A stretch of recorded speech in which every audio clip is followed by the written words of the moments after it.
¿no? Que él nace en el Carmen de Itenes, en una travesía que hizo la familia Bush Becerra, los padres de Germán Bush y sus hermanos, desde el río Itenes hasta San Javier, en que se va por el río Blanco, y allí le tocaron los dolores de parto a la señora Raquel Becerra, la madre de Germán, y entonces en la margen derecha, mientras arribaban el río, en un lugar llamado Barraca Las Pampitas, una barraca Las Pampitas, da a luz a este hijo Víctor Germán Bush Becerra.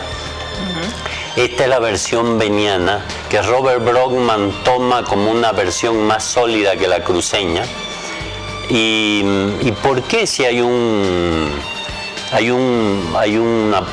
fe de bautismo de 1903 de agosto hecha en San Javier? Entonces aquellos que dicen que nace en el Beni dicen, la partida de bautismo dice que se lo bautizó el 25 de agosto de 1903, pero como Germán, y que ha nacido Germán el 23 de marzo de 1903, hay 5 meses, y no dice dónde nació, entonces nació allá.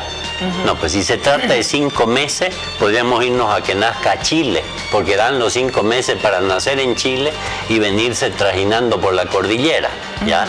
Eso tiene otra explicación. Lo cierto es que para refutar esto, aparte de la partida de bautismo, que dice que se lo bautiza allí, y por una historia de jurisdicción en derecho canónico, si no nació en otro lado no se lo menciona. Yo he visto muchas otras partidas de bautismo que no mencionan dónde nacen, y a veces dicen vecinos de esta ciudad y a veces no dicen nada. La madre de Germán Bush, que era cruceña, también Robert Brockman y otros la citan como veniana, pero tenemos la partida de nacimiento bautizada el mismo día que nace en Santa Cruz, y tenemos el árbol genealógico que retrocede 4 y 5 generaciones, y todos son cruceños excepto un señor Villavicencio de 1740 nacido en Charcas, pero los demás son cruceños. Entonces ni la madre de Germán Bush ni Germán Bush, en base a estas fuentes primarias, no son nacidos en otro lado, porque ellos no muestran ninguna otra documentación. Pero existen muchos argumentos adicionales.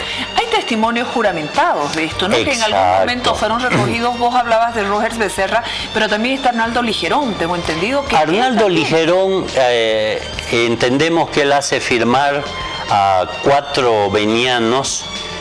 Uno es un señor, el otro es su madre, el otro su concuñado, algo así, en que todos corroboran esta versión de que Germán Bush nace en la barraca Las Pampitas y su padrino de agua fue don Luis Suárez Suárez, pero documentos no hay.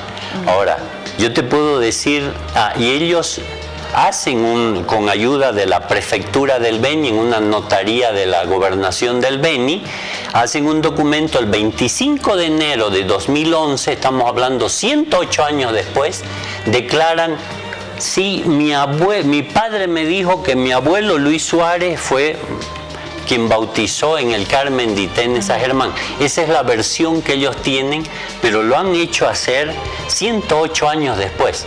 Pero yo te puedo hablar de un documento hecho 5 años después del nacimiento de Germán, el testamento de Pablo Bush Becerra, el padre de Germán Bush, que estando muy herido, hace 6 hojas con bella escritura, un alemán que escribe perfectamente el castellano, cita sus bienes, todo, cita a sus hijos y cita dónde nacen. Y resulta que la primera hija de Pablo Bush, la hermana mayor de Germán, nace en el Beni, la segunda nace en el Beni, y los 3 siguientes, entre ellos Víctor Germán Bush Becerra, nacen en San Javier. Pero ahí nos sale Robert Brockman diciendo, sí, pero el señor se equivocó en el año de nacimiento de Germán Bush, puso 1902 en vez de 1903.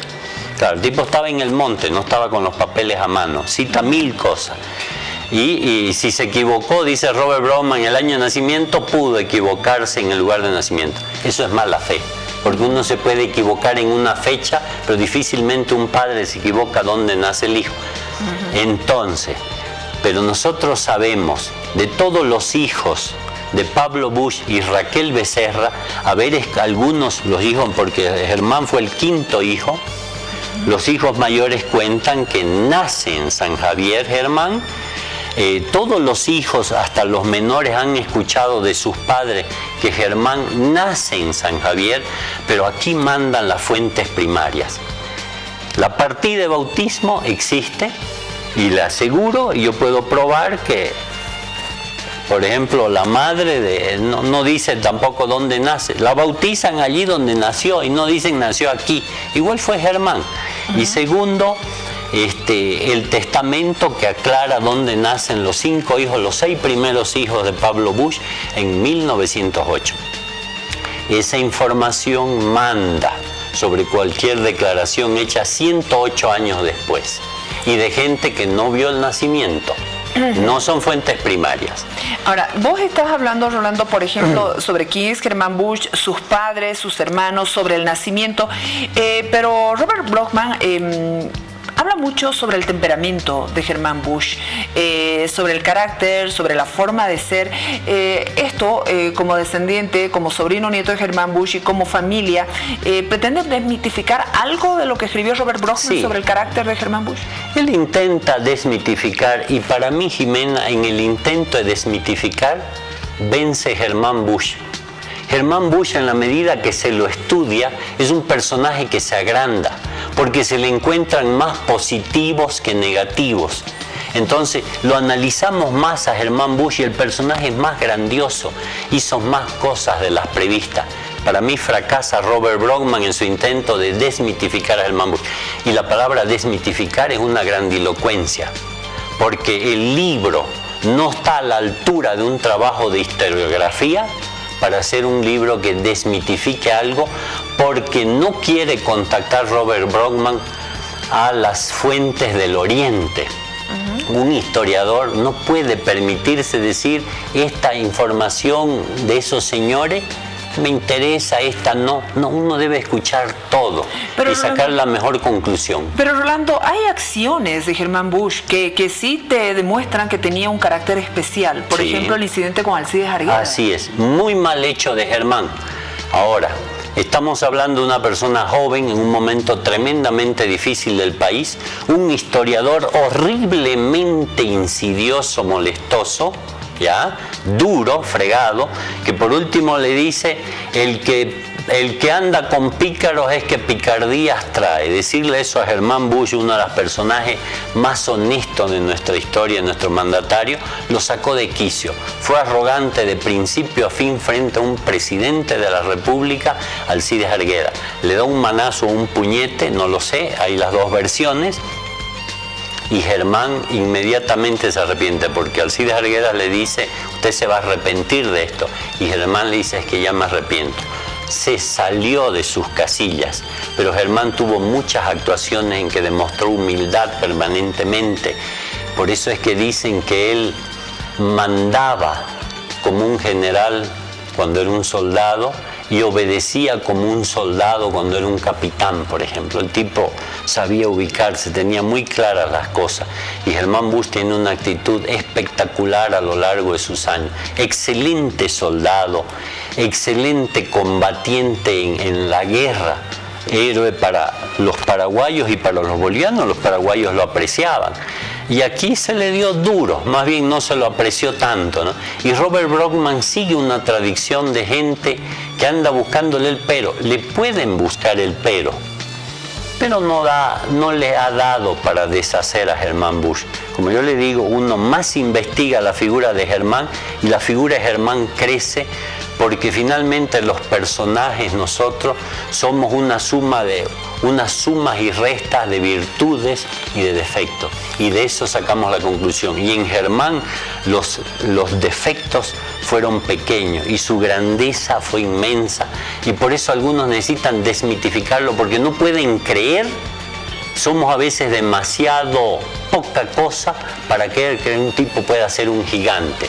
Un personaje como Germán Busch en los Estados Unidos hubiera sido más apreciado como general que George Washington, que vivía perdiendo todas sus batallas. Germán era exitoso en sus batallas y podía ser mejor visto que Abraham Lincoln, tal vez, porque fue dictó medidas a toda velocidad, a todo ritmo, impresionantes, que fueron muy útiles al país, y un tipo que no es como dice Robert Brockman, que estudió hasta tercero básico, primaria, estudió hasta tercero secundaria, que para esos años era muy buen nivel, y luego va al colegio militar, sigue estudiando, y cuando llega después de la guerra y de un tiempo de paz después a ser presidente, capta muy bien lo que Bolivia necesitaba, y sus medidas no fueron muy favorables, y aún ahora quienes van y reclaman por un sueldo, por un beneficio social, lo tienen en una ley del Código Bush de 1938. Rolando, indudablemente la historia nos muestra que en ese tiempo Germán Bush, además de ser un ser humano complejo y extraordinario, coincido con vos, vivía en una época y unas circunstancias complejas y también extraordinarias. Hay antecedentes, hechos como lo de Alcides Arguedas, hay momentos difíciles, pero el libro de Robert Brockman, de Plural, que tuve la oportunidad de entrevistarlo acá el año pasado, el título es Dos disparos al amanecer, vida y muerte de Germán Bush. Para la familia, ¿se suicidó? Jimenita, mil disculpas de ese tema. Yo otro día. Sí, lo quisiera hablar en otra ocasión porque debo prepararme mejor y estamos en ello. Eso involucra familia. Hay una familia descendiente de los Carmona, que es un tema muy delicado, y también hay una familia Bush del Oriente, y que no solo del Oriente hay en La Paz y otros que no son Bush Carmona, que se han callado casi 1000 años por no herir, pero estamos investigándolo y lo vamos a hablar y revelar probablemente para el aniversario de la muerte de Germán en agosto, y me gustaría que me invites, por favor. Va a ser, tal vez podamos aportar de manera muy constructiva. Para solo ese tema, ese tema concreto, lo vamos a hablar después. Sí, gracias, sí. Rolando, por haber venido al programa. Un placer poder verte después de muchos años y conversar contigo de este tema. Muchas gracias para tu canal y la audiencia, muchísimas gracias. Muchas gracias, conversando con el licenciado Rolando Roa Bush, sobrino nieto del expresidente Germán Bush. Me voy a la pausa, aguárdenos enseguida la presencia mágica de unas intérpretes, cantantes líricas del Conservatorio Plurinacional de Música. Aguárdenos, ya volvemos.